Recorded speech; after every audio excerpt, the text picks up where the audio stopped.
Your excellency और मेरे प्रिय मित्र राष्ट्रपति मैक्रो, दोनों देशों के डेलीगेट्स, मीडिया के साथियों, नमस्कार। पेरिस जैसे खूबसूरत शहर में इस गर्मजोशी भरे स्वागत के लिए मैं राष्ट्रपति मैक्रो का आभार प्रकट करता हूं। फ्रांस के लोगों को राष्ट्रीय दिवस के लिए बहुत बहुत शुभकामनाएं भी देता हूं। यह दिवस विश्व में लिबर्टी, इक्वालिटी और फ्रेटर्निटी जैसे मूल्यों का प्रतीक माना जाता है। ये मूल्य हमारे दो लोकतांत्रिक देशों के संबंधों का भी एक महत्वपूर्ण आधार है। आज मुझे इस उत्सव में मुख्य अतिथि के रूप में शामिल होने का गौरव मिला। मुझे खुशी है कि इस अवसर की शोभा और गरिमा बढ़ाने के लिए भारत की तीनों सेनाओं की टुकड़ियों ने भाग लिया। भारतीय राफेल एयरक्राफ्ट का फ्लाई पास्ट भी हम सब ने देखा। हमारी नौसेना का जहाज भी फ्रांस के पोर्ट पर मौजूद था, यानी जल, थल, नभ। हमारे बढ़ते सहयोग की एक शानदार तस्वीर हमें एक साथ देखने को मिली। कल राष्ट्रपति मैक्रो ने मुझे फ्रांस के सर्वश्रेष्ठ राष्ट्रीय पुरस्कार से सम्मानित किया। यह सम्मान 140 करोड़ भारतवासियों का सम्मान है। फ्रेंड्स, हम अपनी स्ट्रेटेजिक पार्टनरशिप की 25वीं वर्षगांठ मना रहे हैं। बीते 25 वर्षों के मजबूत आधार पर हम आने वाले 25 वर्षों के लिए रोड मैप तैयार कर रहे हैं। इसमें बोल्ड और महत्वाकांक्षी लक्ष्य निर्धारित किए जा रहे हैं। भारत के लोगों ने भी इस कालखंड में एक विकसित देश बनाने का संकल्प लिया है।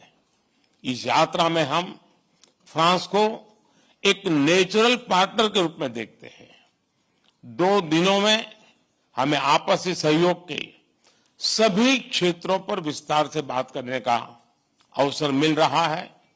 आर्थिक संबंधों को और सुदृढ़ करना हमारी साझा प्राथमिकता है। Renewable energy, green hydrogen, artificial intelligence, semiconductors, cyber, digital technology जैसे अनेक क्षेत्रों में सहयोग बढ़ाने के लिए हम नए इनिशिएटिव्स की पहचान कर रहे हैं। भारत के यूपीआई यानी यूनिफाइड पेमेंट्स इंटरफेस को फ्रांस में लॉन्च करने पर समझौता हुआ है। हम दोनों देशों के स्टार्टअप और इनोवेशन इकोसिस्टम को आपस में जोड़ने पर बल दे रहे हैं। समान विचारधारा वाले देशों के साथ मिलकर हमें टेक्नोलॉजी सप्लाई चेन्स के लोकतंत्रीकरण के लिए लगातार काम करना चाहिए। क्लाइमेट चेंज और पर्यावरण सुरक्षा हमारी साझा और मुख्य प्राथमिकता रही है। इस दिशा में हमने पहले ही इंटरनेशनल सोलर अलायंस स्थापित किया था, जो अब एक मूवमेंट बन गया है। अब हम ब्लू इकोनॉमी और ओशन गवर्नेंस के रोडमैप पर तेजी से काम करना चाहते हैं। सिंगल यूज प्लास्टिक के खिलाफ हम एक साझा पहल पर आगे बढ़ेंगे।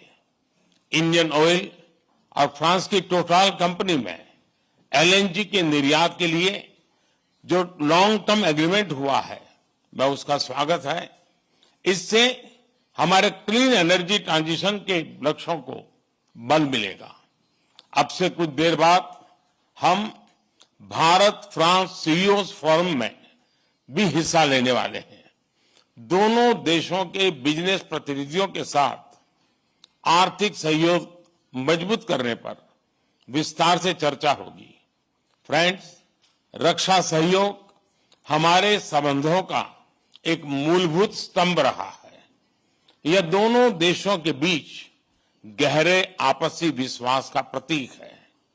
मेक इन इंडिया और आत्मनिर्भर भारत, इसमें फ्रांस एक अहम पार्टनर है। आज हम रक्षा के क्षेत्र में भारत में नई टेक्नोलॉजी के को प्रोडक्शन और को डेवलपमेंट पर बात करेंगे। सबमरीन हो या फिर नौसेना के जहाज, हम चाहते हैं कि मिलकर केवल अपनी ही नहीं, तीसरे मित्र देशों की जरूरतों को भी पूरा करने के लिए हम काम करें। हमारी डिफेंस स्पेस एजेंसीज के बीच सहयोग बढ़ाने की संभावनाएं हैं। फ्रांस की कंपनियों द्वारा MRO facilities, spare parts, helicopter के लिए इंजन का प्रोडक्शन भी भारत में किए जाने पर हम आगे बढ़ रहे हैं। हम इसमें हमारे सहयोग को और सशक्त करने पर बल देंगे। सिविल न्यूक्लियर क्षेत्र में सहयोग को आगे बढ़ाते हुए हम small and advance modular reactors में सहयोग की संभावना पर चर्चा करेंगे। आज भारत में चंद्रयान के सफल लॉन्च पर पूरा भारत